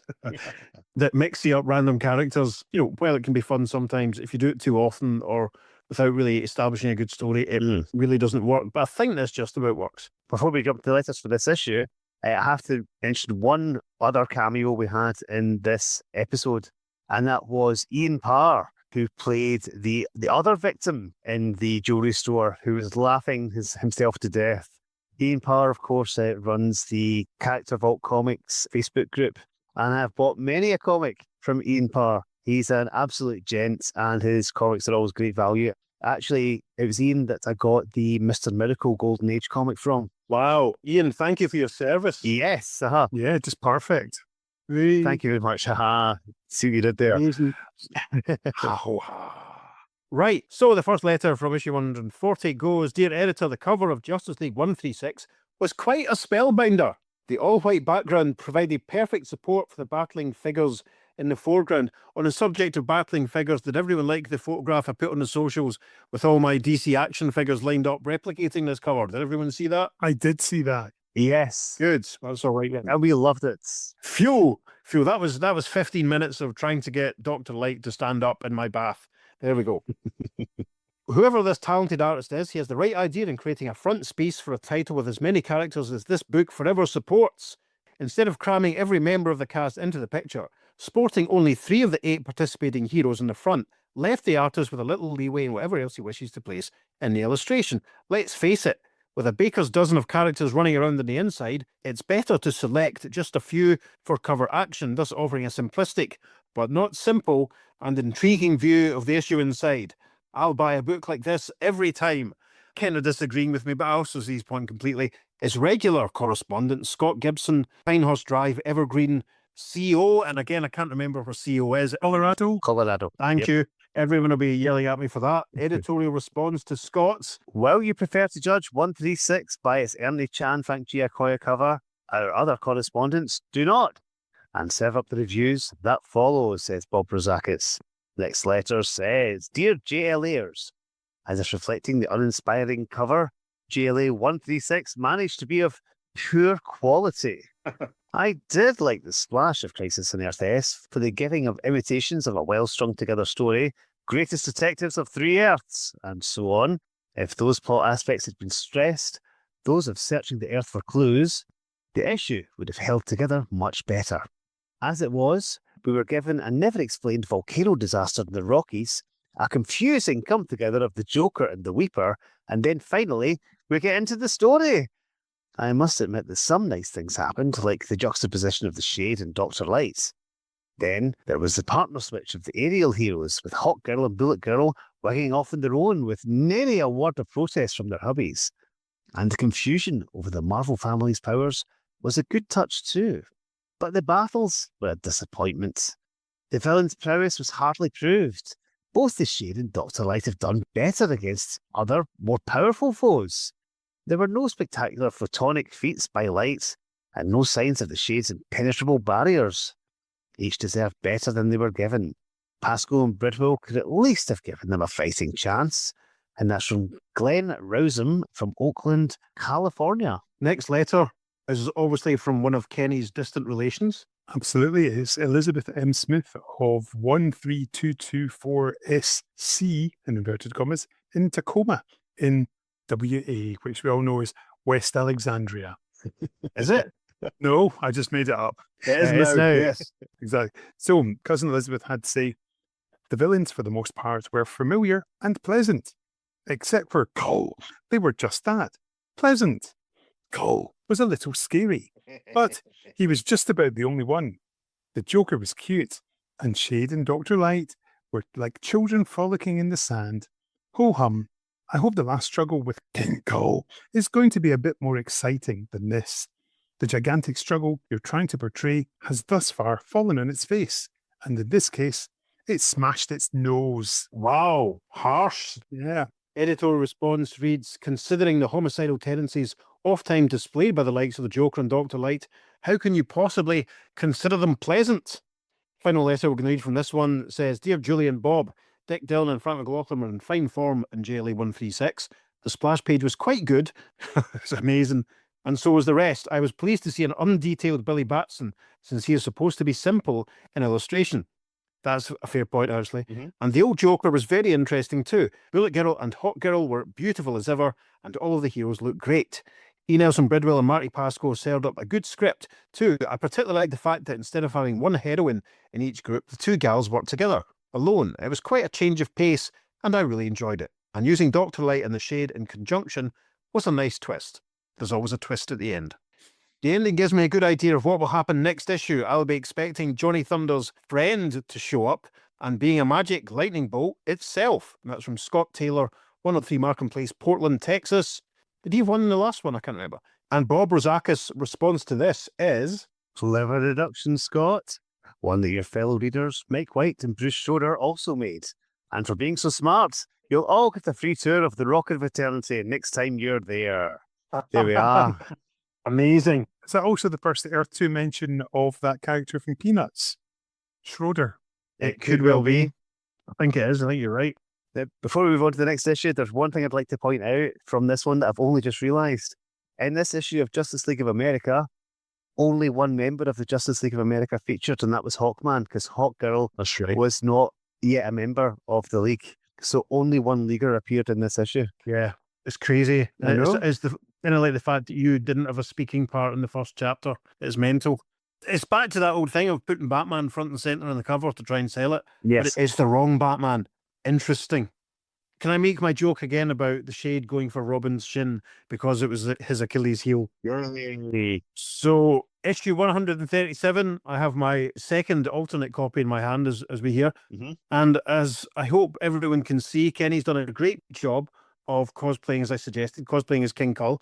Peter's wearing a Shazam t-shirt, and I've made no effort whatsoever. This cover, is it a little misleading? It's certainly stunning. It's a beauty, isn't it? I mean, this is one of my favourite covers in all of the crossovers. it kind of takes the lead, or it's the inspiration for obviously the cover of Crisis in Multiple Earths Volume 4, Yeah. where we see Cap and Soups squaring up. I might put that on the socials this week, or I might wait until we cover the story, the last story that's reprinted in that one. Listeners can suggest to me quickly and I'll decide what we're going to do. But issue 137, Crisis in Tomorrow, featuring Mr. Atom, who would appear again on the cover of Shazam issue 33 within the story where he gets transformed into a racing car. This is the chapter that's set on Earth 1. Yes. King Kull gets a nice little setup again at the start where he tells us what his next target is. He must be getting quite annoyed. And then we get a team comprising both Green Lanterns, both Flashes, Ibis and Mercury. This is where Shag Matthews properly debuts in the story as he voices Alan Scott, and returning as Hal Jordan Is Gavin Reitzer. Hey. And you'll all have seen photographs of Gavin on the socials at some point in the last week or two, I'm sure. Oh, yes. Plenty much. Gavin's a great friend of ours, and yes, he is always game for doing voices on the show. So yes, we can't thank you enough, Gavin, because you're a top bloke. Yes, we love you dearly. So obviously, again, Martin is back as Ibis, and then we have our two Flashes. Yes. So it's Ross, obviously returning as Jay, and it's Kirby Evans as Barry Allen Flash. Yes, Kirby is doing some great work on Stop Less Team Up just now because he's working his way through Captain Carrot and his amazing Zoo Crew, and he's doing it as a sort of backup strip each time he touches on an old Looney Tunes cartoon. Yeah. He's doing a great job on it, genuinely laugh out loud funny. So please listen along. And of course, Ross is doing a huge amount of stuff across his feed. I'm still contributing regularly to Opal City Confidential. Yes. As I said already, we had a big recording session on Sunday, and Ross has always supported us right from the very start, right from the word go. So the least you can do, folks, if you haven't checked out any of these episodes, please do. He also does a Doctor Who podcast called Gallifrey's Most Wanted, which I think I've been on once, I think. So we'll have to work out a Gallifrey's Most Wanted Power of 3 crossover at some point. Sounds fun. Absolutely, yeah. And all these heroes are assembled to stop Mr. Atom, who's attacking a futuristic city named Tomorrow. It looks like Gallifrey, doesn't it? It does a bit, to a certain extent, yeah. The domed city. Yeah, I can see that. Now, Mr. Atom's an evil radioactive robot created by the mad scientist Charles Langley. He first appeared in Captain Marvel Adventures number 78, which came out on the 29th of August, 1947. And he featured in two other Golden Age stories, Captain Marvel Adventures 81, and finally in Captain Marvel Adventures number 90, and that was on the 27th of August, 1948. Wow. So it has been quite a while since he had an original story. So yeah, and Mr. Atom, of course, in this episode was voiced by none other than 80s icon Speak and Spell. Is that what you did? I found a Speak and Spell emulator online and I made Mr. Atom's say it. Oh, you see, listeners, this is when he doesn't tell me everything in advance. It means that I get the joy of finding out. I'm stunned. I told you it was an 80s icon that was voicing Mr. Atom. So yeah. Yeah, I thought you just modulated your own voice to sound a little bit like, Soundwave from the Transformers. That's outstanding. It's what I do, sir. It's what I do. Yeah, absolutely. Well, you're the best at what you do, and what you do isn't very nice. This is a chapter I think that could have done with being trimmed to maybe allow a couple more pages with a wrap up. When I was listening to it in advance, I really felt like ground to a halt on the page where the Flashes and Mercury are kind of doing their best to shore up the city, because you get these really long captions that remind everyone of the origins of both Flashes. And you think, anyone reading this, if it's their first issue, which is possible, I suppose, but why recap their origins and not every other character? Yeah. Maybe it was a space-saving measure just having one splash page, but I would have preferred it if this had maybe been broken up into a few panels and a few thought bubbles from each Flash as they did what they were doing. Yeah. It's one of these things, us doing our dramatization of it, it kind of brings it to a halt. Yeah. It works better when you're reading it. We try and be as thorough and complete as possible when we're doing full reads, and it's the one bit I sort of thought, could have done without that. Yeah. And it turns out in the story that Mr. Atom is being powered by none other than Brainiac. Yes. And Brainiac was voiced by the wonderful Paul French from the Legion of Substitute Podcasters. And I'll be honest, when I first discovered comic podcasts, the Legion was one of the first ones that I tuned into. They've been going since before podcasts were invented, I think. Yes. I think they've been running for 1,000 years. It's a great show, an absolutely terrific show. Yeah. And Paul's just wonderful. He was totally game for doing Brainiac, and his diction in it was just bang on. Yeah. It was wonderful. And I thought, obviously, Paul for Brainiac, because of course Brainiac 5 is in the Legion. Of course. So that's why I thought Paul would be great for Brainiac. Yay! And thank you, sir. Yes, and obviously we'll get some of those lads involved when we get to the next JLA JSA crossover. You read my mind, sir. Although Kirby has already requested to do Wildfire, so I'm just putting that out there. Just putting that, make a note of that. Kirby wants to do Wildfire. If Element Lad has any lines in it, Ross will want to do that. But aside from that, he can do the Flash if he likes. Everyone, get your requests in quick, because I think we'll have to do those ones as full reads. Oh, yeah. With maybe a couple of short buffer episodes on either side. So anyone that wants to do a Legionnaire, get your requests in now, because they're going to go quickly. So yeah, this is the one I remember. I was telling Peter before we recorded this, I had a memory of, instead of working, I was sat at the back of the class when I was at college reading this issue and nudging my friend Scott next to me and saying, "This is mental. Green Lantern's just flown through the side of the spaceship and turned himself into a skeleton." And Gavin did that phenomenally well. Yeah. I really dug Brainiac being tangled up in the octopus and all of that. I mean, it was quite an interesting chapter, and it obviously spins on into the next one when they all fight against Mr. Atom as well. I mean, I think the whole thing would have benefited from maybe some of this being trimmed. What are your thoughts? Yeah, definitely. I can see that. Mm-hmm. There's definitely a lot more activity in there that you can imagine. You could lose some of that very easily, and it could flow just as well. And yes, it's great fun when you've got the robot octopus. Yeah. But yeah, it feels like it's been extended for the sake of it, if not necessary for the storytelling to be as concise as it could be. Exactly. I mean, imagine you took that full-page splash of the two Flashes doing their rescue and took that out of the story entirely and replaced it with a page later on of Superman and Captain Marvel squaring up to each other. Yeah. I mean, that would have made it sing more, because that's the focus. It's the focus of the cover. It's the focus of the story. It's what the readers really wanted.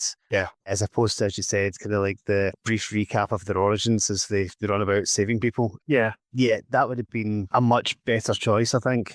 Yeah. Logopolis, it's a very odd thing to do right in the middle of it really does arrest the pace of it in a really quite unfortunate way. Yeah. So everything winds up with all the heroes converging on the Rock of Eternity to confront King Kull. And here's the question I want to put to you, Peter Watson. Yes. King Kull has some red kryptonite. Does that mean there was a Krypton in the Earth-S continuum? Of course there was. There's krypton in every continuum.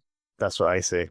But then again, Kull's been to other Earths. Obviously, he sent them to other Earths, sent all his minions and sent his machinery and everything to other Earths. So perhaps he's plucked that from Earth 1, or did they have red kryptonite in Earth 2? No, I think that was just definitely a Silver Age invention, wasn't it? Yeah. Yeah, I've got a race memory. Someone can tell me what I'm thinking of, or if I'm wrong, of a story where kryptonite is sort of held up to either Superboy or Superman, but because it's from the wrong universe, it doesn't have any impact. Yes. Am I imagining that? No, I remember that story as well, but I can't remember what it was from. Yeah. I do remember I that. can't remember if it's one that we did. Could be, but the trouble is, because we've done so many now, and because we haven't made a huge extensive amount of notes as we've gone on, it's difficult to remember. Yeah, I know what you mean. I'm pretty sure that's one that we've got coming up. I don't think that's one we've already done, but it is a story I definitely remember reading. Yeah. So in that case, this must be red kryptonite from Earth 1, unless Kull's modified it so it has the desired effect that he wants, because obviously, as we know, kryptonite has a random effect, usually on Kryptonians. It's an interesting one to think, because you can sort of speculate and imagine that maybe in this universe, if this is where it came from, Krypton was destroyed and perhaps there were no survivors, or perhaps the lone survivor of Krypton has yet to reach Earth. Or he went to another world. Yeah. Mm-hmm. Possible. Yeah, he could have gone somewhere else. But it's nice to imagine that maybe if things had gone on a bit longer, or if I'd been writing around about the time of Crisis on Infinite Earths, that another Superman might have arrived on Earth S. Yes. Maybe when I write my DC comic. What if he'd arrived in that world where Superman grew up as Saul when he had that 100-year interruption on his journey to Earth? Maybe he landed in that planet straight away and brought his technical innovations there. Who knows? We have done.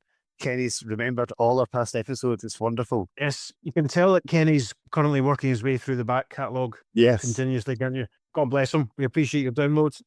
So we're building up to something that's been teased and promised for a very long time. Obviously, the cover's hinted at it, but then we get Johnny Thunder looking like he's been drawn by Gil Kane. Very much so. Calling on the Thunderbolt, who rocks up and is again voiced by our pal Gavin, who obviously has been briefed and knows what he's going to say, what he's got to do. So I'm loving the art for Billy, because it's just a completely different style. He's got that more innocent, sort of like Archie comics look to him. Yes. This is the first time I've seen it, and I love that look, the fact that everybody else has got far more detail, but His eyes are pretty much, they're not fully coloured in or inked all the way around. Yeah, Love it. just black dots. Yeah, huh? I mean, that's very faithful to the way he was always sort of rendered Uh-huh. in his own comics. And in Shazam and such, like, up to a point to when Alan Weiss and Don Newton come in and kind of modernise things a bit. Yeah. It's interesting sort of seeing him in fact, Bilby even, no, it's Freddy that looks like he's been drawn by Gil Kane on this page as well, which Yeah. is cool. Mhm. Because Gil Kane drew a few Freddy issues of Power Shazam in the 90s. Mm. But yeah, Thunderbolt rocks up, voiced, I think, for the third time now by Gavin. Yep, who manages to put an electrical tone into his voice somehow. It's phenomenal.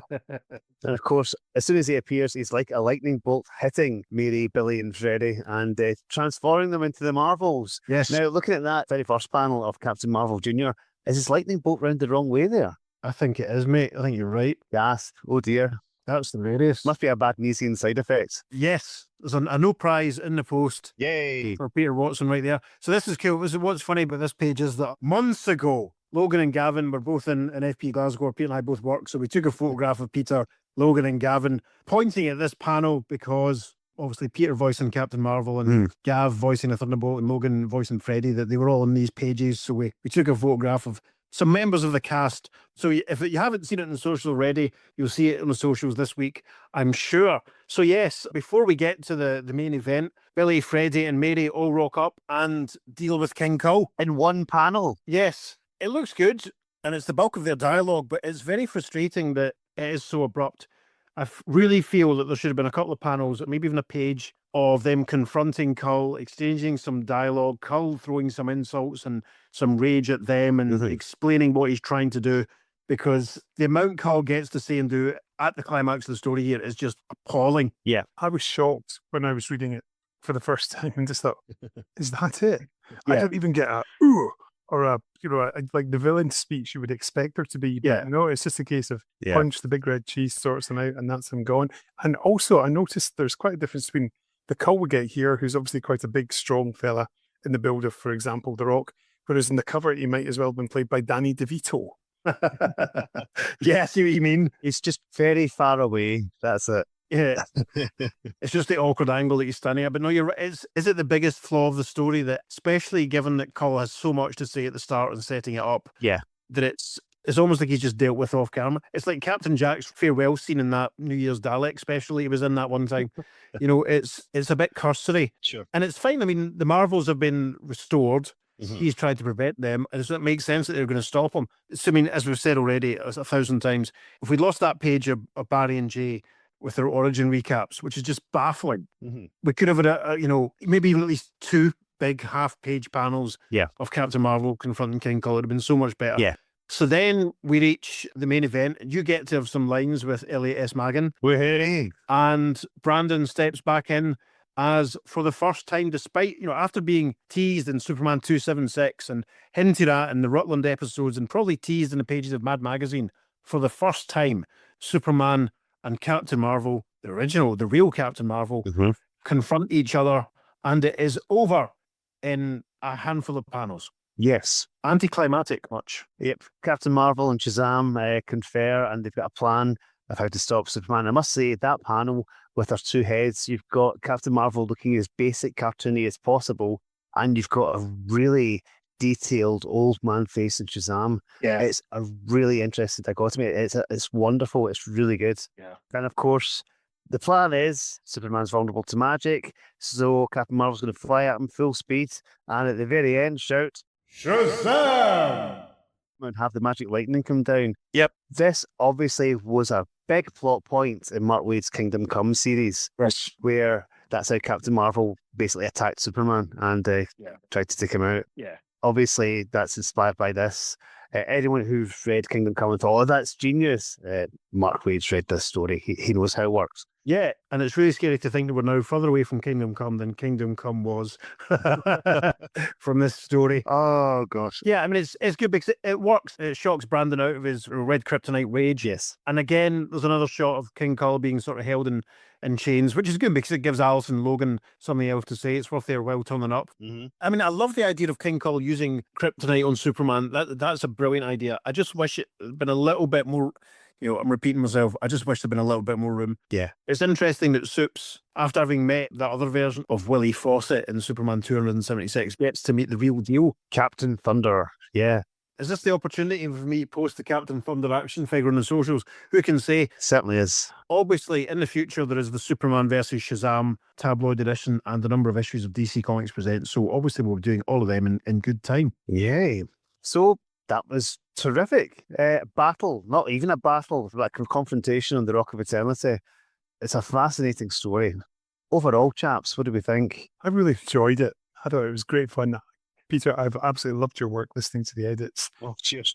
And considering that I was approaching this as an audio only, Ah, so I was able to follow it perfectly. So Mhm. that shows that you guys have done a great job in adaptation and very enjoyable. I think the fact there's a whole load of characters who I'd never heard of before, like Pinky and Mr. Scarlet and Ibis and ones that, no, that's a hotel chain, isn't it? Anyway, but yeah, I thought it was really enjoyable. And the fact that you were built up to the end, we've got this clash because I didn't know that we were going to get Captain Marvel and Superman. And the fact that this is a historic occasion, I completely get that. And yeah. I was like, oh, this is going to be fun. But I thought it was really, really entertaining. And obviously, I've been listening to the regular encounters between Society and the League. Mhm. I thought this was a good one. I really did enjoy it. Cool. I like it a lot more than the last one, the 123, 124. Despite the fact our adaptation had Elliot S. Magan as the voice of God, no one else's does. I think for me, this one, because I'm a massive fan of Captain Marvel and Captain Marvel Jr. They're Yes. like, foundation stones in my love for superheroes. Because as I've said elsewhere, my dad had read them when he was a kid and bought me some issues of Shazam round about this period, actually, like 77, 78. So the fact that they're involved in this one and getting to interact with all the other heroes, however briefly, sharing a couple of panels, because is that the first time Captain Marvel Jr. shared a panel with Alan Scott, for example? Yes, it probably is. Yeah. It's great to see that sort of stuff. It's really interesting as a mix of characters, choices of villains and heroes throughout. I think just the novelty of seeing them all together is enough for me really to paper over the cracks of some of the plotting and some of the choices. Yeah. It's fascinating to see characters like Mr. Scarlet and Pinky because I think they'll get a mention. Mr. Scarlet will get another mention, but I think there was perhaps it's an urban myth that DC thought they had the rights to use these guys, so they used them here, and it turns out that they didn't. So which is why we don't see them again ever. So I would love to see Mr. Scarlet and Pinky return at some point. I know Spy Smasher rocks up properly in some issues of Power of Shazam. Yeah. But it would have been nice to see some of these guys turn up again in Crisis. Definitely. There was actually a couple of characters who I'd really like to see again. I particularly like the thugs who appeared in the second part. Oh, of course. Of course, yes. How could we have? Oh God, I feel really bad that we didn't mention them during the story. Yeah, we got our co-conspirators over in the Power of Three, Dr. John Boland and Stevie Day, to pop in. I got Stevie to record that, and after I think one of you suggested it, and I got him to send me it as a voice memo on WhatsApp, and he had no clue what he was doing and give us an intro and introduce yourself. So I passed those on to Peter, and obviously they've been included. And John, I was meeting for lunch, popped into Forbidden Planet. First time you'd met him, Dave, and Peter as well. And Must have met face to face. And absolutely, Peter, always one to be thinking on the spot. Aha, here's a bonus voice we can use. Sorted. Yes, Nab Jordan got him to read the line as the fence guy. Yeah, so of course, I'm appalling that we forgot to mention them during the story. Really, really good to have them on board. In fairness, there's nearly 50 characters in this story. And I've tried to get as many unique voices as possible. I think we've got 37 voice actors on it, Yes, if I remember rightly. unbelievable. Yeah, so it was a fun story to stitch together.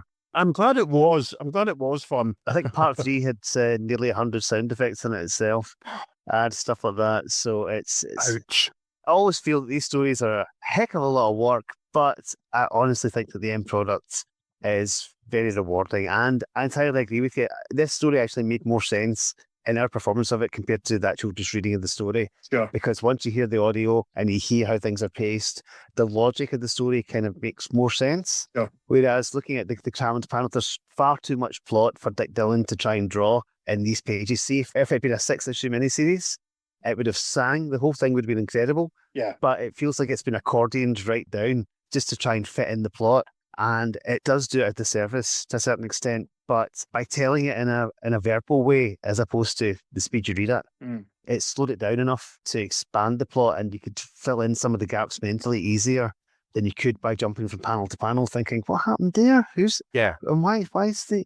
I think that really did help. Yeah. And it was fun. Yeah, and there's a few points where I'm not precious about my narration when it comes to these sort of bigger stories, because obviously you're skilled enough to let the sound effects and the dialogue tell the stories. Yeah. My narration's there to sort of guide it as you and I are going through the stories. So there was a couple of points where you were able to take out what I was doing and rearrange some of the. I think there's one scene where Clea sort of confronts Superman and puts the belt around his waist. I think you did some stuff with that to kind of resequence how we'd recorded it, and it told the story very well. Yeah. Because I remember when I listened back to the Seven Soldiers one at first, and I sort of thought, right, we didn't need me to say in the next panel, quite so many times. So I think ideally we want to get it as big finish as possible. That's it. It's the dream. With the least amount of narration from me, in each one of these. But I suppose there will be points when it's necessary where either the dialogue or the captions don't describe the action and it's not clear from what, So it's still essentially there, but there's still some need for it. But again, I'll take my hat. I shall put a hat on, sir, and I will take it off to you. Again, sterling job. Thank you kindly. Thank you kindly. Hey, I didn't write it. I just put it together. One of these days you'll get some sleep. Not tonight, my friend. Maybe when we finish TF2 podcast and move to our fortnightly schedule of our Dial H for Hero podcast, that you'll be able to relax through slightly. But every other week we'll be doing Challenges the Unknown, so who knows? Yes. Hello, David, Peter, and Kenny. This is Steve. I thought I would send in some of my thoughts about the 3-part JLA JSA crossover featuring Earth S. I have always been a big fan of the JLA JSA crossovers when various team members from each team kind of split up and go off on their own little side quests, everybody exploring new and interesting pairings. I think that's a fantastic format for these events. I do have to admit that the pairings in the first 2 issues don't do a lot for me. I don't think they really work that well. And that's not just because in issue 136, all Batman had to do was stand around and mumble a lot. No, it really boils down to the fact that I don't find the Fawcett characters as interesting as E. Nelson Bridwell obviously did. I think in the first 2 issues, the best pairing that we get is Bullet Girl and Hawk Girl. I think it's really interesting to see them interact in issue 136. And some of the plotting, honestly, is not the best. The fact that in 135, Wonder Woman is able to just command Superman to stop because the Venus girdle works for anybody is just really kind of dumb, to be honest. That being said, issue 137 is so strong that you forget about all the flaws of the first 2 issues and it just blows everything out of the water once we are able to get the Marvel family actually involved. And I love how Johnny is the one to get them involved by summoning the Thunderbolt. I think that's really clever, honestly. I do wish that Johnny had been clued in on what he was supposed to do, that he just shows up and is like, I'm not even sure why I'm supposed to be here, and then accidentally summons the Thunderbolt and it works. I think it would have been stronger if he summoned the Thunderbolt but didn't know why. He still would have been in the dark. It still would have had humor, but the plan wouldn't have just relied on dumb luck as much. Because, if Mercury's plan was for him to summon the Thunderbolt, that is really smart. I love that idea. Just clue Johnny in. And that's like one panel where a bit of Johnny's dialogue has to change, essentially. But, also in 137, we get the Golden Age and Silver Age Green Lanterns teamed up, and the Golden and Silver Ages Flashes team up, and it's so satisfying to get to see. And of course, we get Superman versus Shazam, Captain Marvel, and it's what we've wanted, that brilliant cover. And even the way that it's resolved is very, very clever. It's wrapped up pretty quickly, but still it's so clever that Captain Marvel uses the wisdom rather than the might in order to figure out how to stop Superman and everything. And he does so at great risk to himself. The panel of Billy falling through the sky while Superman is trying to figure out what's going on is fantastic. So all in all, a weak part 1 and 2, but totally saved by how strong part 3 is. It was such a fun thing to be a part of, and I can't wait until next year's. I think the next few years worth of JLA JSA crossovers are really, really strong, and I can't wait. Thanks for having me. So let us now leap to the final letters page that we're going to cover. So right, yeah, listeners, grab your copies of issue 141 and read along with Peter now. First letter says, Dear Editor, Justice League 137 provided the crowning touch to this year's JLA JSA team-up. A 3-issue saga which has encompassed as many worlds, featuring 21 superheroes, and it's taken us from the streets of Star City to the Rock of Eternity at the centre of all time and space. Concentrating on the concluding chapter, Crisis in Tomorrow, which was the best of the lot, I find that most of the action centred around the Flashes, the Green Lanterns, Ibis and Mercury, who struggled against Brainiac and Mr. Atom to save the world from the demonic designs of King Kull. As someone who still shudders when he remembers the last appearance of the green-skinned computer, I was happy to see that Brainiac is back to normal, and a worthy adversary for the JLA and company. And of course, the story's ultimate resolution, including the Red Kryptonite surprise, was also quite good, though I'm sure you'll get a lot of letters taking you to task for copping out on the Superman-Captain Marvel clash. I think you did the right thing. Why end all the speculation about who is stronger? People will back their personal favourite anyway. So, let me congratulate all concerned with the past 3 issues of JLA, from E. Nelson Bridwell and Marty Pasco, to Dick Dillon and Frank McLaughlin, to Julie Schwartz and Bob Rozakis. What more can I say? Well, he doesn't say anything else, but that's from Ed Villa from Roanoke, Virginia. I've just done my usual bit of Googling to find out a bit more about Ed Villa. He is apparently a private investor and was one of the richest men in Roanoke. In 1995, he was publishing comic books for Roanoke, and it's his adolescent fantasy come to life, said an old family friend. He's been a comic book collector since he was 10, and he premiered Claypool Comics. Oh, wow. Named after his mother, Dean Road home, where he now lives, in June 93, 5 months after his mother's death. And apparently he worked in the Elvira series. Wow. Yeah, I remember we got a lot of Claypool stuff in at Stateside Comics and I worked there. Yeah, that's fascinating. Wow. Quick bit of Googling. Yeah, because there was a sort of Lost Boys sort of, I won't say rip off. There was a sort of Lost Boys homage that they published. I wish I could remember what it was called. Anyway. And the editorial response to Ed's letter from Bob Rozakis is, "You may have no more to say, but our other readers do. And we've got little space to fit them in. So onward." And this next letter is from Elizabeth Smith, again of 13224SC, Tacoma, in West Arlington. Another new state there. So there's now 52. New 52.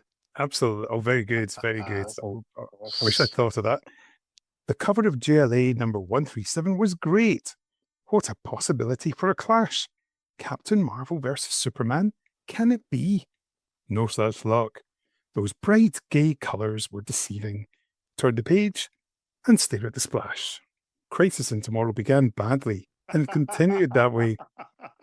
All superheroes present were repelled by giant robots' aura, so 2 Green Lanterns have their handy rings to duplicate the aura. Then we find out Brainiac is behind it all. Thrills! Meanwhile, back at the Rock of Eternity, Superman gets a whiff of red kryptonite and becomes a raving killer. And on Earth S, dummy Johnny Thunder and his Thunderbolt, who is definitely the more intelligent of the pair, come to rescue the 3 stranded Marvels. They arrive on the scene in the nick of time to defeat Kull, rescue the Elders, and deliberately provoke Supes to get him out of his blood rage.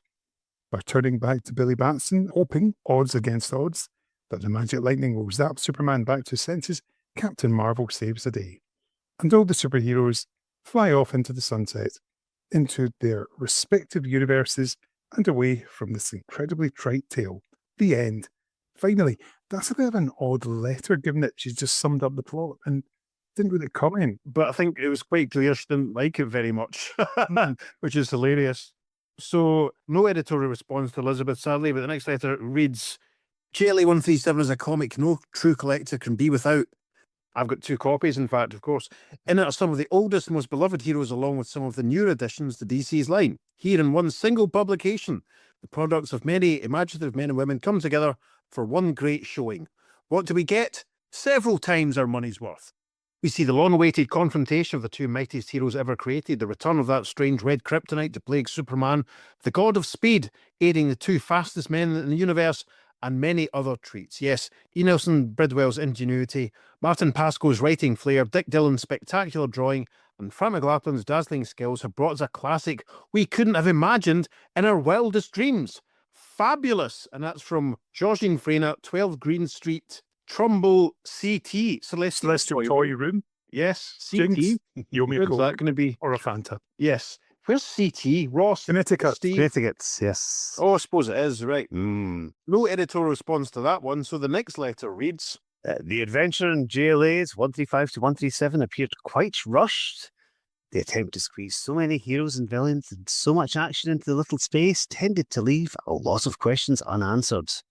How did Kull learn about the other Earths?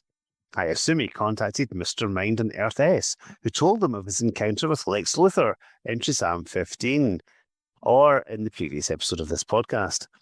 Why did he use red kryptonite on Superman?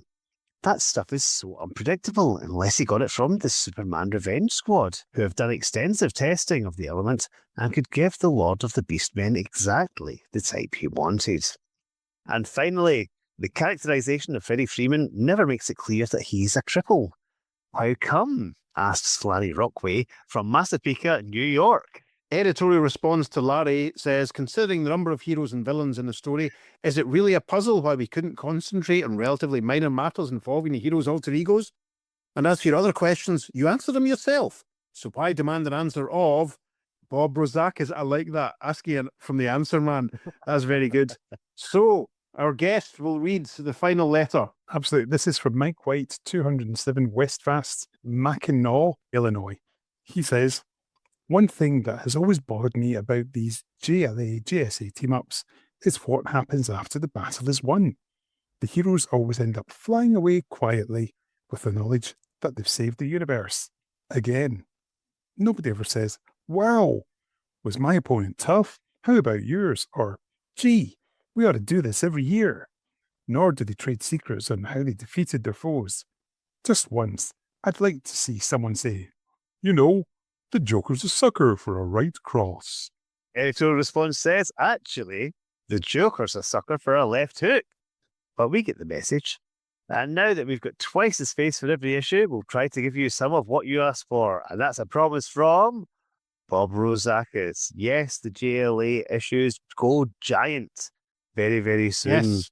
Interesting. Plenty to get through. There'll be the next JLA, JSA team-up. There's all the saga with the Manhunters. There's an appearance by the Icicle. There's that issue of JLA featuring Black Hawk, Robot Man, and Vigilante. The true origin of the JLA. Mm-hmm. Yeah, we're going to have to discuss how we're going to do that one. Maybe with a couple of buffer episodes on either side. Please, yes, please. Maybe we'll have a week off, or maybe we'll just put out an omnibus repeat or something. We shall see. Kenny, thank you so much for joining us as King Colin for this wrap-up episode. You're most welcome, Dave. Would you like to do some plugging? Well, at the moment, I'm just wondering about the Direct Currents hotline, which is also mentioned on this letters page, and thinking, I'd love to phone up and find out because it's a new report every week, toll-free around the clock. Perfect. But in the meantime, before I go and call 800-223-7760, yes, I'll mention the Power of Three podcast with new episodes every Monday, which looks at a Doctor Who novel from the past. And also every Thursday, we look about everything and anything Doctor Who related, featuring a glittering galaxy of co-conspirators, including yourself, Dave, and Stevie and John, and occasionally that Tom Harris fellow. And of course, we do occasionally get readings from Peter popping up. And Peter, of course, was delighted to tell us about the cover of Vanderdecken's Children in our episode just before Christmas. Yes. So I'm borrowing a joke from another podcast. So, and of course, Piece of Eight is returning very soon with a new run, looking at 8th Doctor stories. So there's a whole list of that being worked out, so hopefully get recording on that before too long. And yeah, we shall see what's coming very, very soon. Wonderful. Would you also please like to plug Vortex Magazine? Oh, yes, indeed. If you want to get the latest Doctor Who audio news and previews, you can visit www.bigfinish.com/vortex. And you can read the 24-page magazine every month. And if you order directly from Big Finish, you'll get a physical copy. And how much is it, Dave? It's absolutely free. Absolutely. Kenny's been doing still at work on Vortex for quite a long time. And it's quite a long time now. It was that, what, 12, 13 years? 13 years then this autumn. Wow. Oh, I think part of the fun he has is driving me mental with the puns that he comes up with for some of the headlines. And there's been a couple of occasions when he sort of said to me, what headline do you think I used for this release featuring these characters? And a couple of times I have managed to guess it. There was a very good one recently. Alan Barnes was writing a new Third Doctor release. I think this was the one, and the headline he used, of course, was The Power of Three. It's not even subliminal. It's just blatant. So, challenge extended then, Kenny. One of the upcoming vortexes, or vortices, I suppose, I'd like you to get either something Earth 2 related or something related to this 3-part story that we've just done. If you can somehow invoke some element of that for a headline, I think that would be absolutely hilarious.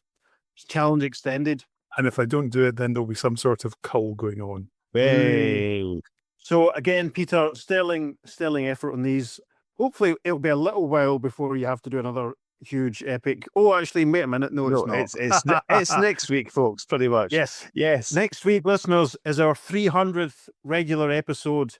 Unbelievable. It's already 100 episodes since we had that episode with Chuck, Alison and Kelly. Can you believe it? I can't. But we have something very special lined up. There will have been something on the social by now, which will have hinted strongly as to which comic we're doing next week. But please feel free to join Peter, Steve and I and a few other people as we celebrate our 300th episode next week. Absolutely. And of course, it's a couple of weeks since we dropped the 500th episode of Power of Three. Gosh. When you release an episode every day, that's what happens. Anyway, I jest. So, Peter, what is it you usually say at this point? Because I'm very tired and I can't remember. Oh, yes, I'm very tired. This is way past my bedtime.